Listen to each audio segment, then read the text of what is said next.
Dalawang arestado matapos mahulihan ng baril sa isang COMELEC checkpoint sa Cabiao, Nueva Ecija.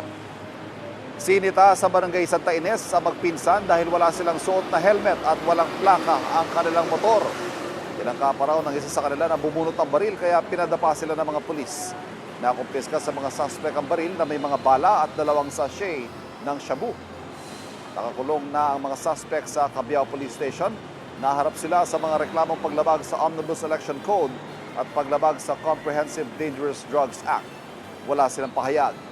Batay sa pinakahuling datos ng PNP, nasa 274 na ang mga lumabag sa election gun ban simula January 12. Karamihan daw sa mga nahuli sa Metro Manila, Central Luzon at Central Visayas.